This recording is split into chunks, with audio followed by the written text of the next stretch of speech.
안녕하십니까? 인생의 복잡한 문제들을 말씀으로 단칼에 해결해주는 김종근 목사의 쾌도 남마입니다.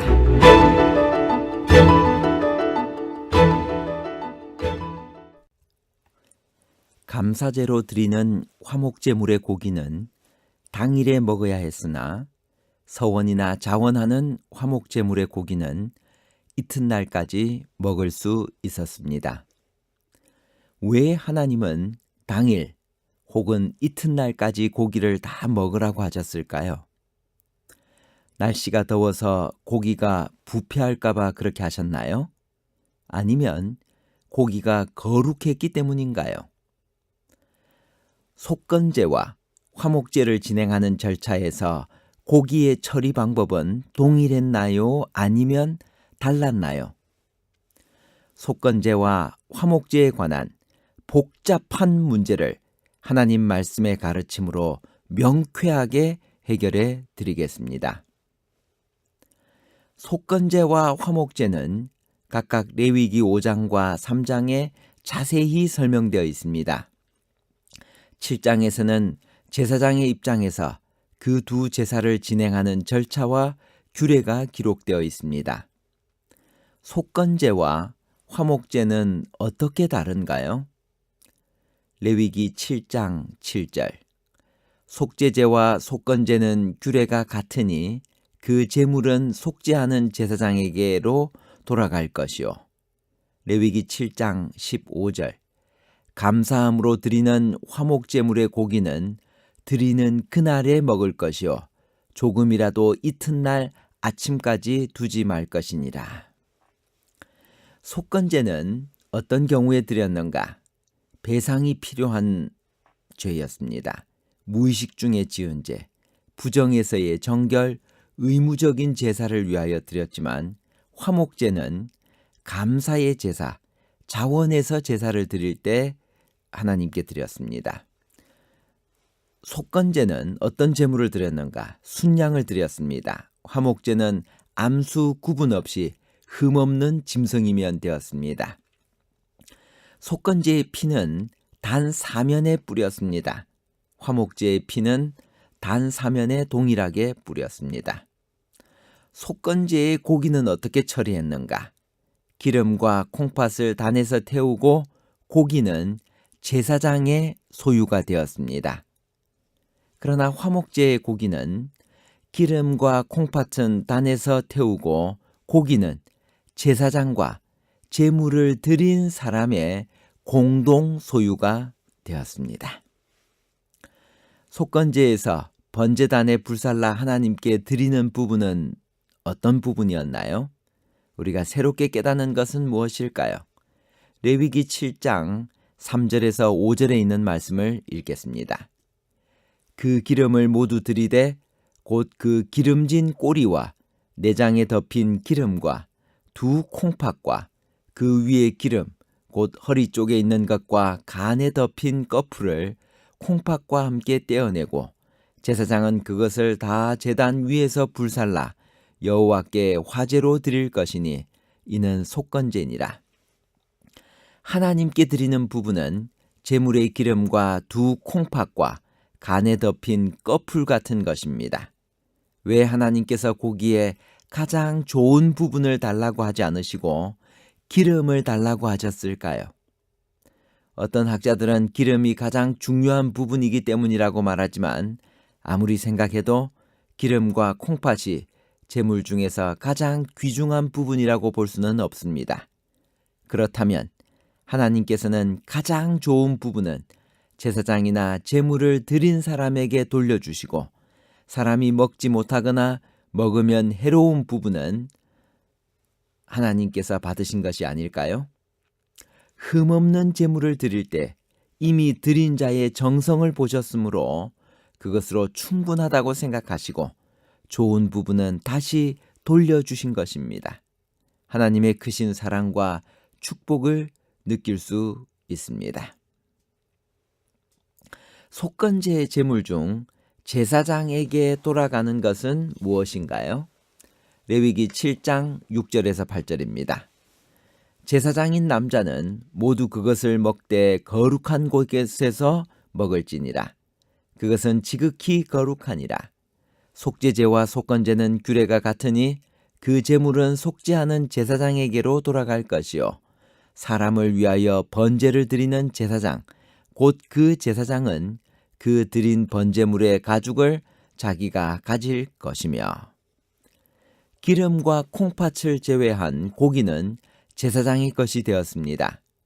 거룩한 업무를 담당하는 제사장들에게 하나님께서는 그분의 것을 나누어 주신 것입니다. 소제물도 번제단에 드리고 남은 것은 제사장과 그 가족이 먹을 수 있었습니다. 감사의 화목제물을 드릴 때는 무엇을 함께 드려야 했나요? 레위기 7장 9절에서 10절입니다.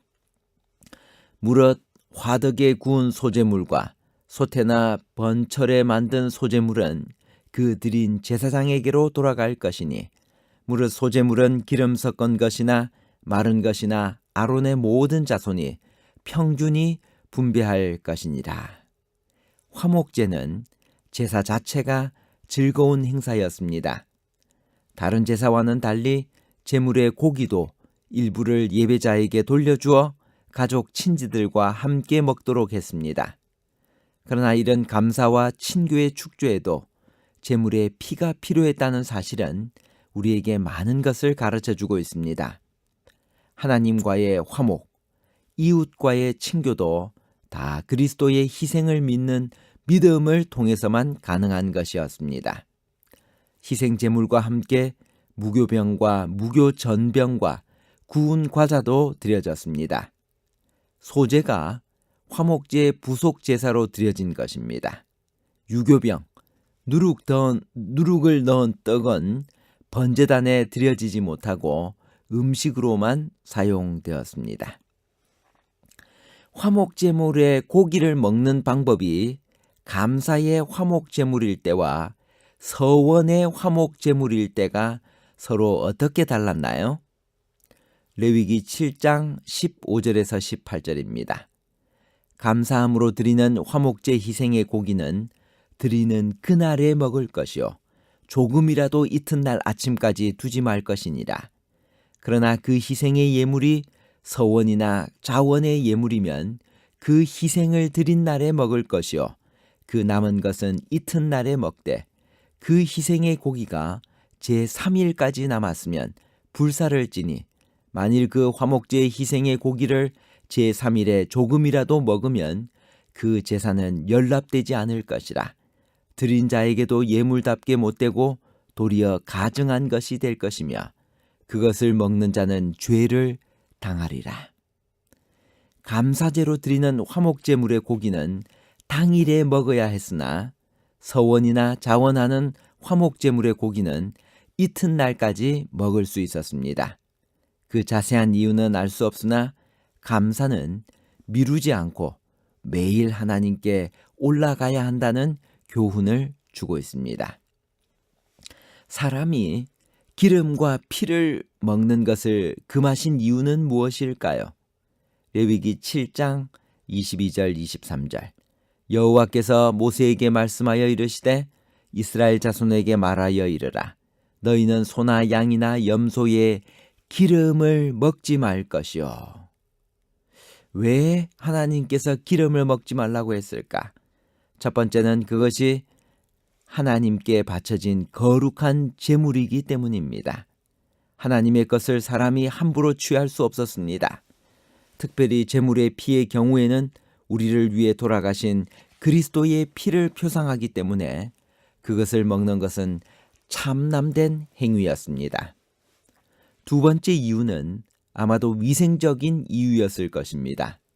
현대 과학은 기름과 피가 사람의 몸에 얼마나 해로운지 잘 설명해 주고 있습니다. 하나님께서는 그런 해로운 것을 사람이 먹는 것을 금하신 것입니다. 제물에서 배울 하나님의 은혜는 무엇인가요? 첫 번째, 하나님께서는 흠없는 정성만 받으십니다. 두 번째, 그러나 제물 중에서 가장 좋은 부분은 사람에게 돌려주십니다. 세 번째, 사람에게 필요 없거나 해로운 부분만 하나님이 가져가십니다. 1919년 1월 중국 정부는 인도산 아편 더미에 대한 화형식을 가졌습니다. 제방의 산더미 같은 아편 상자가 쌓였습니다. 그리고 많은 중국인들과 외국인들이 지켜보는 가운데 아편 전문가는 그 상자를 하나씩 열고 그 속에 들어있는 것이 아편인지 아닌지를 검사했습니다. 누군가가 아편을 밖으로 빼돌렸는지 모른다는 가능성에 대비해서였습니다. 이제 이 아편을 불을 태우고 난 다음 10분해를 거친 아편은 마침내 검은 재만을 남겼습니다. 그것들이 아편이었다는 흔적은 전혀 찾아볼 수 없었습니다. 전문가의 실험을 거쳐 그것들이 더 이상 마약으로서의 효력을 나타낼 수 없다는 사실이 밝혀졌습니다. 그렇습니다.